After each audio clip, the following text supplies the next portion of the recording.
You know, they always say a lifetime minor leaguer might turn into a big league coach one day, and this guy's a primary example. When Joe Crozier was playing all those years in various associations, he played in 7 leagues over the years, most predominantly for the Quebec Aces in the 1950s as a very talented defenseman. A lot of people felt, he's going to get back to hockey when he retires, and this is what basically happened. He was a very well-respected coach in the WHA and the NHL.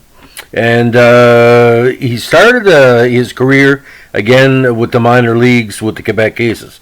Now, the 12 seasons with the Aces, who at the time were one of the most respected squads across Canada, the Quebec Senior Hockey League, eventually led into a 5-game stint in the 1960 season with his future team that he head coached, the Toronto Maple Leafs. Now, he retired in 1961 and became a head coach for 22 years, beginning in 1963.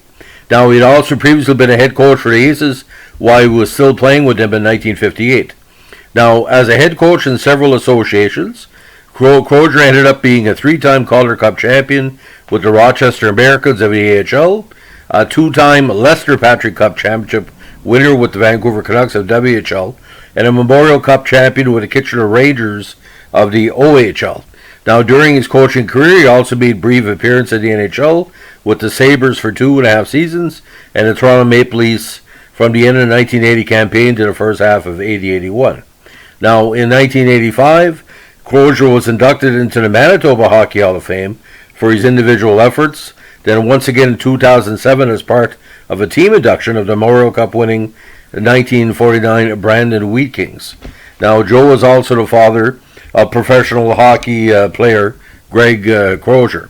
Now, again, as a native of Winnipeg, some of the best hockey players in all the world come from Winnipeg. He played junior hockey in the Manitoba Junior Hockey League with the Brandon Wheat Kings. Now, his first season in 48, he was named to the MJHL second All-Star team, then the first All-Star team the following year. His second and final year in Brandon culminated in an 8-game Memorial Cup final series against the vaunted Montreal Royals. The 7-game series would extended an extra game as Game 3 had ended in a 3-3 tie. Now, although Crozier scored the first goal in the final and deciding 8 game, the Royals scored 4 times in the third period to defeat the Wheat Kings 6-4.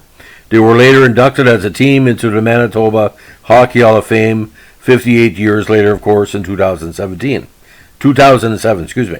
Now, during turning professional in 49 with the San Francisco Shamrocks of the Pacific Coast Hockey League, he began a long career in the minor associations. After playing a season with the minor league Vancouver Canucks in 51, he joined the Aces and remained with them for 8 straight seasons, earning second All-Star team honors in 54 after a 27-point campaign, and first team honors in 57 after recording 37 points. Now, during the 58 season, he also acted as team head coach. Now, in 79-80, Crozier joined the Rochester Americans of AHL, then earned a break with the Maple Leafs to make the team, and he played 5 games with the Buds, his only appearance in NHL as a player, recording 3 assists. Now, after his NHL stint, Crozier finished his playing career with the Spokane Spokes of the Western Hockey League in 59-60, and one more season with Rochester Americans in 61.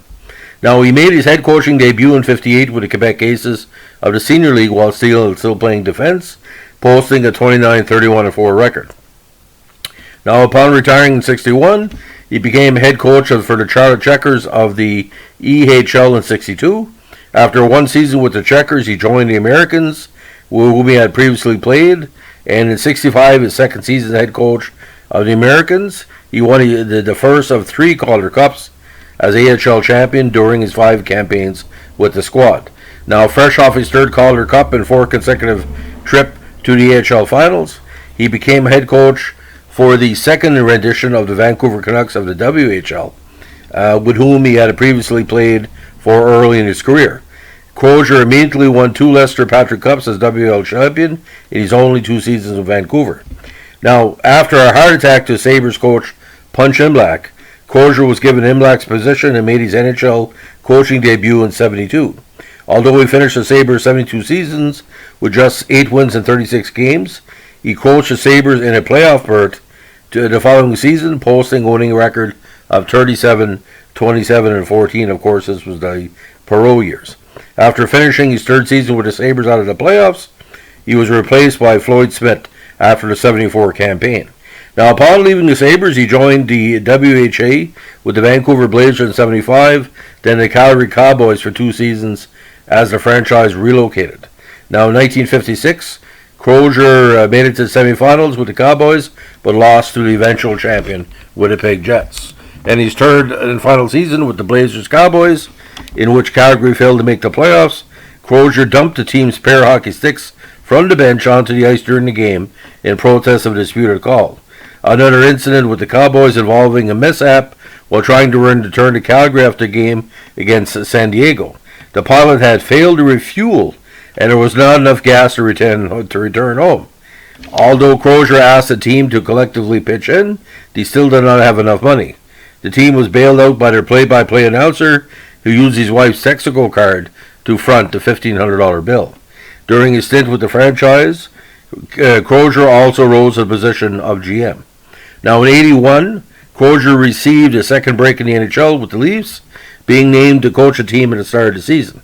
However, the Leafs started with 13 wins in the first 40 games, and Crozier was replaced mid-season with Mike Nicolak.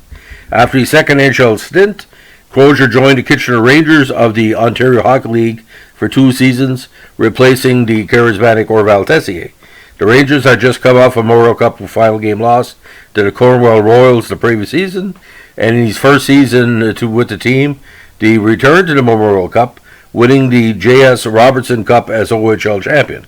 They made it to the Memorial Cup final and defeated the Sherbrooke Castors 7-4 to capture Crozier and the Rangers' first Canadian Hockey League title.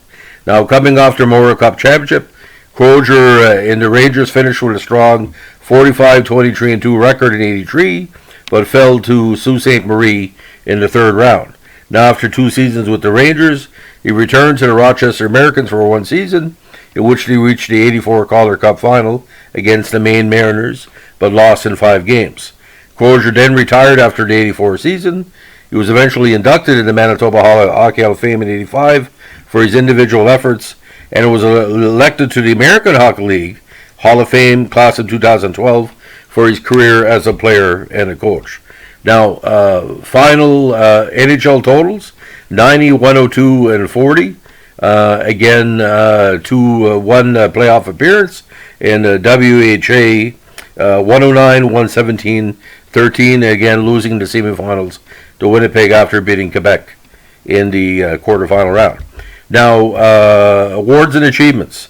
MJHL Second All-Star Team 48, MJHL First All-Star Team 49, QHL Second All-Star Team 54, QHL First All-Star Team in 87, coaching career, Calder Cup Championship 65, 67, 68, J. Ross Robertson Cup OHL title 82, Memorial Cup title 82, Manitoba Hall of Fame inducted as a builder player 85, and again inducted as part of the 48-49 Brandon Wheat Kings in 2007, and American Hockey League Hall of Fame class of 2012. Now the question is, would some Maple Leaf and AHL fans, should Joe Crozier be inducted to the Hockey Hall of Fame? Well, I tell you something, his resume is pretty good.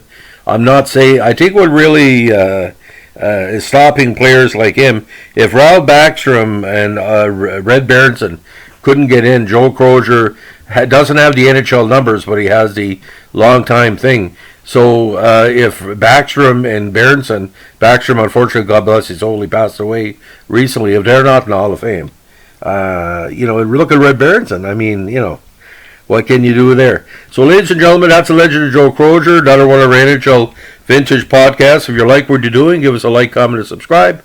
And anybody would like to make a request for some of the Buffalo and Toronto players of that era or coaches, let me know. We've done something on Nicolak and a few other people, but let us know what you think. We appreciate your input. Have a nice day. Bye.